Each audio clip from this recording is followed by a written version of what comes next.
और इस बीच मिल रही लखनऊ से बड़ी खबर से आपको रूबरू करा देते हैं। अयोध्या में होगी योगी कैबिनेट की बैठक। तो 9 नवंबर को होगी कैबिनेट की बैठक। सभी कैबिनेट मंत्रियों को बैठक में उपस्थित रहने के लिए संदेश भेजा गया है।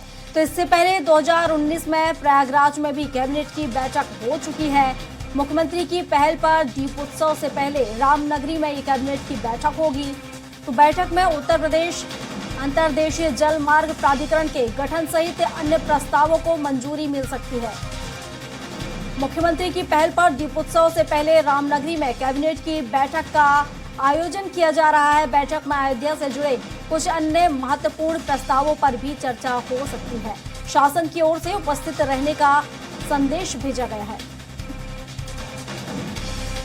तो काफी अहम ये बैठक मानी जा रही है। कई प्रस्तावों पर इस बैठक में मंजूरी मिल सकती है। तो दीप उत्सव से पहले ये बैठक यहां पर की जा रही है। 2019 में भी बैठक की गई थी। तो 9 नवंबर को कैबिनेट की बैठक होगी। सभी कैबिनेट मंत्रियों को बैठक में उपस्थित रहने के लिए संदेश भेजा गया है। इससे पहले 2019 में प्रयागराज में कैबिनेट की बैठक हो चुकी है और अब मुख्यमंत्री की पहल पर दीपोत्सव से पहले रामनगरी में कैबिनेट की बैठक होगी। तो काफी अहम ये बैठक मानी जा रही है। कई प्रस्तावों पर मुहर लगी है। और इस पर विस्तार से जानकारी के साथ घनश्याम चौरसिया हमारे सहयोगी हमारे साथ लाइव जुड़ चुके हैं। तो घनश्याम का ही रुख कर लेते हैं। घनश्याम, कैबिनेट की बैठक यहां पर होने जा रही है। जो सीएम योगी हैं कैबिनेट की बैठक करेंगे। काफी अहम ये बैठक मानी जा रही है। किन प्रस्तावों पर इस बैठक में मुहर लग सकती है?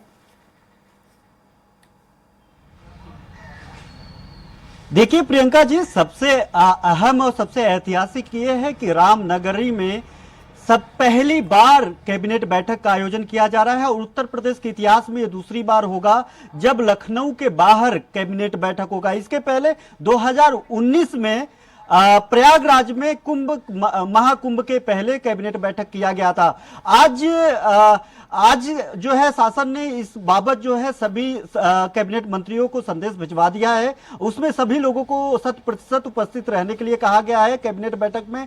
और यह भी बताया जा रहा है कि जो मध्य प्रदेश और राजस्थान के चुनाव में जो मंत्री गए हुए हैं, जो कैबिनेट मिनिस्टर वहां पे चुनाव प्रचार में गए हुए हैं, उनको भी वापस बुलाया गया है कि आप लोग कैबिनेट बैठक में आप वहां पे उपस्थित रहेंगे।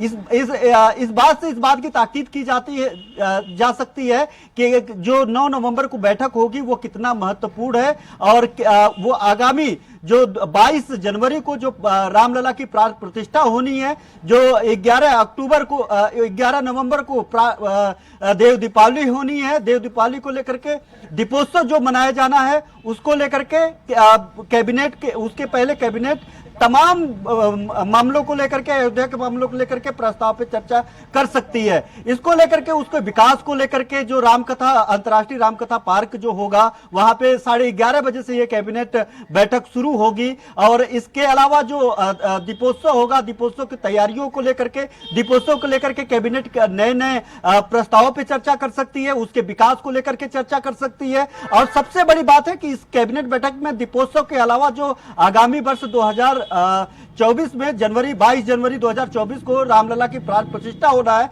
जिसमें प्रधानमंत्री नरेंद्र मोदी मुख्य अतिथि के तौर पे मौजूद रहेंगे।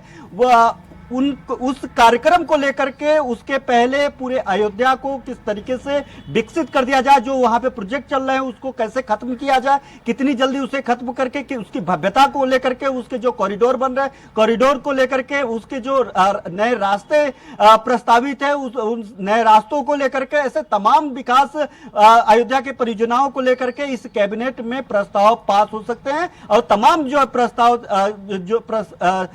चर्चा की जा सकती है। अब इसमें सबसे बड़ी बात है कि ये दूसरी बार ऐसा होगा कि लखनऊ के बाहर कैबिनेट बैठक होगा। जी प्रियंका। बिल्कुल घनश्याम, लेकिन इससे पहले भी 2019 में बैठक हो चुकी है।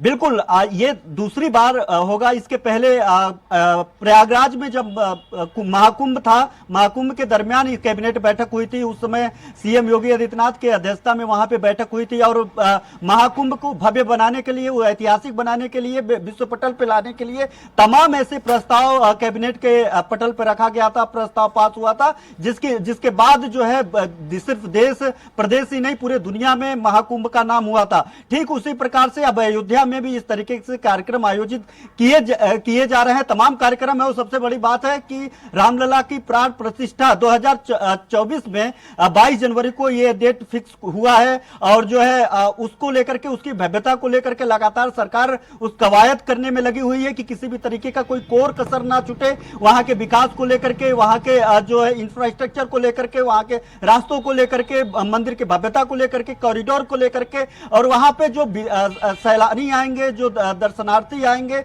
जो वहां पे भक्तगण आएंगे, उनको वहां पे पहुंचने के लिए किसी तरीके की, रुकने के लिए किसी तरीके की, या फिर वहां पे दर्शन लाभ लेने के लिए किसी तरीके की कोई समस्या ना हो, इसको लेकर के अभी तक के जो कैबिनेट द्वारा प्रस्तावित जो भी प्रोजेक्ट थे उनका अभी तक क्या परिस्थिति रही है, क्या क्या कुछ वहां पे नया किया जा सकता है। और सबसे बड़ी बात है कि अयोध्या को रामलला अयोध्या को विश्व पटल पे लाने की उत्तर प्रदेश सरकार, खासतौर पे भारतीय जनता पार्टी की, चाहे वो केंद्र की सरकार हो, उत्तर प्रदेश की सरकार हो, विश्व पटल लाने के लिए कोई भी कोर कसर नहीं छोड़ना चाहती है। और 2024 के पहले कहीं ना कहीं इसको व्यवस्थित करके और इसकी भव्यता को पटल पर रख करके वो लोग जनता के बीच में भी जाने की कवायद करेंगे, जनता के बीच में दिखाने की बात करेंगे कि देखिए योगी राज्य में, मोदी राज्य में किस तरीके से भव्य राम मंदिर का निर्माण हुआ है, किस तरीके से आम जनता के सरोकार को जिंदा रखा गया है, किस तरीके से इसको काम कर